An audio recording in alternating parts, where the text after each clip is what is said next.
Hello दोस्तों, राम राम जी। तो कैसे हो आप? आई होप आप बहुत अच्छे होंगे। तो आइए हम स्टार्ट करते हैं अपने न्यू ब्लॉग के साथ। तो अभी मैं जगह हूँ और फ्री होके थोड़ी देर में बाहर घूमने जाऊँगा। अब हम जाने को तैयार हैं और अब हम जाएंगे घूमने। ये भाई आ गया मुझे लेने। देखो गाड़ी स्टार्ट कर। रास्ते में मिल जाते हैं हमें छोटू और छोटू का भाई पतंग उड़ाने के लिए। बोलते हाँ उड़ाएंगे हम। फिर ये पतंग उड़ाने लगा और काफ़ी देर से मेहनत कर रहा था, लेकिन इसमें पतंग नहीं उड़ रही थी। फिर गया मैं उनके रूम में। सब चोर है साले।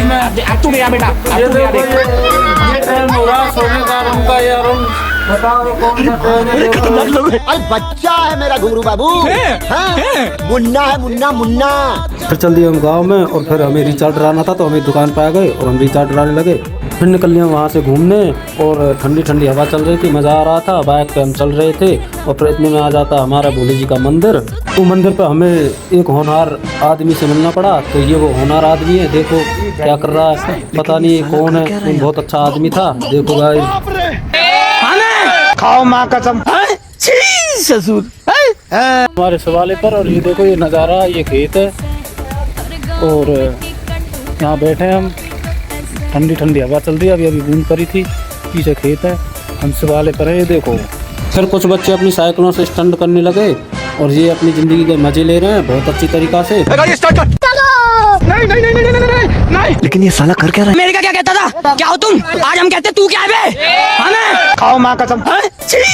फिर वहाँ से हमें ये भाई मिल गया रविंदर और हम इसके साथ आ गए, इसके साथ घूम रहे थे। फिर हम तालाब पर आ गए। तो गाइस अब फाइनली हम बैठे तालाब पर। शाम की टाइम है और बड़ा मौसम सुहावना हो रहा है। एंजॉय, ठंडी ठंडी हवा आ रही है और मौसम को देखा जाए तो मौसम बहुत ही सुहावना और बहुत ही अच्छा हो रहा है। इसमें हमें क्या गांव में तो जी सा घबरा रहा था, तो हम क्या बाहर शाम की टाइम इधर की तरफ आते हैं घूमने के लिए, ठंडी ठंडी नेचुरल हवा लेने के लिए। और कुछ इधर जो मार की तरफ जो रोड बना हुआ है उसमें दौड़ भाग करने के लिए, जिससे क्या बॉडी मेंटेन रहती है। तो उसमें क्या शरीर के लिए पैदल चलना भी जरूरी होता है, जिससे क्या है अपन की त्वचा और बीमारी नहीं होती है कुछ भी। अभी आपको कैसा लग रहा है? अभी हमें बहुत ही अच्छा लग रहा है, जैसे कि ठंडी ठंडी हवा चल रहा है। मौसम भी एक बार मौसम को भी दिखाए सबको कि कितना सुहावना मौसम हो रहा है। तालाब है पीछे। और डॉक्टर साहब आपका क्या कहना है इस मौसम के मामले में? शानदार हो रहा है, बैठने लायक ही मौसम है। और ये जगह कैसी है? भैरवधाम सियारोली की बहुत अच्छी जगह है। हाँ, यहाँ पे लोग घूमने आते हैं बहुत दूर दूर से। ये भाई जा रहा अपनी भैंसों को चारा लेने के लिए। टिल्लू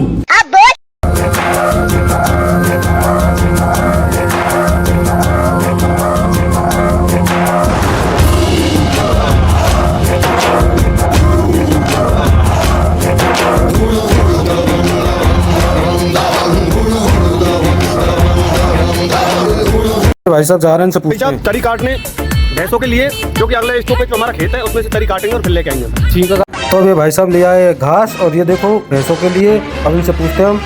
फाइनली हम ले आए घास दोरन के लिए, तरी छांगड़े घास पास। भैंसों के लिए खवाएंगे अभी चारा, क्योंकि चारा खाने का टाइम हो गया उनका। हम दूध पी पाते जब भी चोपड़ी रोटी दे पाते, जब भी हम दही खा पाते, जब भी। और जरूरी है अगर हम किसान के बेटे हैं तो ये काम हमारा ही है, कोई बाहर से करने तो आएगा नहीं, तो हमें ही करना पड़ता है घास फूस लाने के लिए। तो धन्यवाद गाइस, अब फाइनली हम आ चुके हैं हमारे ढोरे में। और दारुओं में और ये भाई मुन्ना ये तालाब के बारे में और भैरवा का मंदिर है, इधर बहुत बड़ा मंदिर है, इसके बारे में कुछ कहेगा, इसकी जानकारी देगा, क्या विशेषता है क्या नहीं है, क्या वो सारी जानकारी देगा। तो सबसे पहले मैं आपको बता दूं, ये हमारा तालाब है भैरवधाम सियारोली का, जिसमें बहुत ही पानी भरा हुआ है और बहुत ही गहरा है। इसमें तरीका के फूल आते हैं कमल के। इसमें मच्छी भी पाई जाती है, जैसे कि सांप है, जो बेडू बोलते हैं उनको, वो भी पाए जाते हैं। और तैरने वाला ही इसमें नहाने के लिए जाता है, क्योंकि अगर बिना तैरने वाला जाएगा तो ये बहुत ही गहरा है, इसमें डूब भी सकता है और उसकी जान भी जा सकती है, तो जान को खतरा है इसलिए। और पानी भी बहुत साफ है। देखो मैं नहाने लायक है क्या ये सर? बिल्कुल नहाने लायक है, काफी लोग नहाते हैं। गाँव के तो अक्सर इसी में नहाते हैं। बाहर से जो पर्यटक स्थल अपने को भैरवधाम जो मंदिर है उसमें आते हैं लोग, तो वो भी आते हैं, इसमें वो भी नहाते हैं। नहाने का ही पानी है, ऐसी कोई बात नहीं है, बढ़िया शुद्ध पानी। तो इसके बारे में मैं आपको बता दूं, अगर तैरने वाला इसमें नहा सकता है और बढ़िया स्वच्छ पानी। और इससे आगे इधर करो, इसमें अगर ज्यादा अगर कोई बिना तैरने वाला नहा ले तो वो उसकी जान जा सकती है, उसको खतरा है, वो बिल्कुल ही नहीं उतरा इसमें, क्योंकि बहुत ही गहरा, करीबन मान लो तो 4-5 हाथी लगभग एक के ऊपर एक खड़ा किया जाए तो वो डूब सकते हैं। अच्छा, इतना गहरा है? इतना गहरा है। आगे भैरवधाम जो मंदिर है अपना, वो उसमें भी चलेंगे हम, आगे, हाँ। उसके बारे में भी बताएंगे। लेकिन थोड़ा ये अपना भैंसों के लिए बनाया है, तो पानी पीने के लिए। अच्छा जी। और उधर सिड्डी बनी हुई है नहाने के लिए। उधर वो पहाड़ है पर भी, उधर काफी सिड्डी है, कम से कम 25-30 जोड़ी। और उसपे फूल भी बताए हैं। इसमें एक तो कमल के फूल है जो रेड, और एक है व्हाइट। तो सुबह वो ऐसे खिलते हैं गुलाब की तरह, सुबह ही खिलते हैं वो, बाकी दोपहर बाद मुरझा जाते हैं। कैसे उनमें खुशबू आती है? खुशबू ऐसी आती है, वो जो व्हाइट फूल है ना उनमें खुशबू आती है, और जो रेड फूल है वो क्या थोड़ा गुलदस्ता टाइप के हैं। वो क्या खिलते ही खिलते। अच्छा, फूलों का नाम तो ज्यादा एक्चुअली मुझे मालूम नहीं है कि एक तो कमल का फूल है, वो रेड वाला था। अच्छा जी, और जो व्हाइट वाला वो क्या अभी डाला है, तो उसका अभी कंफर्म करके आप आपको जरूर बताएंगे अगली वीडियो में। अच्छा जी।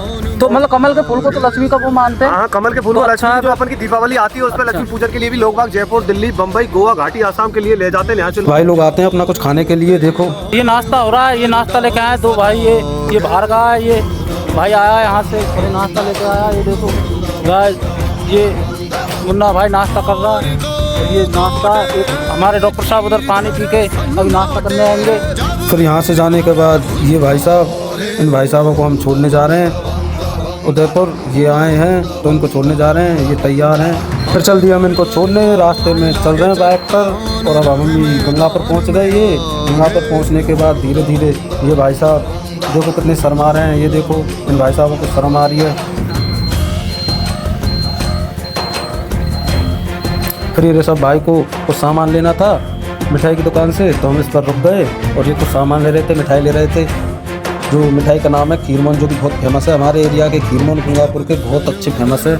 ये देखो भाई साहब अब ये ले रहे हैं और पैक हो गए। अभी पैक होने के बाद बस इनको दे दिया। अब हम यहाँ से निकल लिए बाद। फिर ये देखो गंगापुर का नज़ारा रात का, कितना अच्छा नज़ारा है। लाइटिंग हो रही है, लाइट जल रही है, बहुत अच्छा नज़ारा है। और ये गंगापुर की गलियाँ देखो कितनी अच्छी गलियाँ हैं। ये देखो फिर देखो हो हमें किन भाई साहबों के दर्शन हुए और ये भाई साहब इन दुकानों पे सामान ले रहे हैं अपने घर के लिए। कभी कोई कुछ ले रहा, कोई कुछ ले रहा है एक दुकान पर और लड़ रहे हैं सामान के लिए।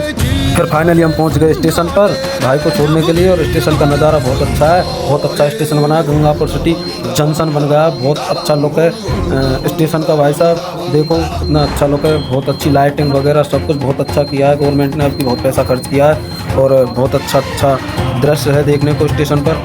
फिर हम पहुंच गए स्टेशन के अंदर और स्टेशन के अंदर जा रहे हैं हम इसे छोड़ने के लिए। ये भाई साहब जा रहे हैं, इनको लास्ट विदाई दे रहे हैं, फिर जाने पता नहीं कब आएंगे। ये देखो भाई साहब कितना अच्छा नज़ारा, हम ऊपर ट्रेन पर चल रहे हैं और ये भाई साहब हमारे देखो अब इनको छोड़ देंगे हम फाइनली।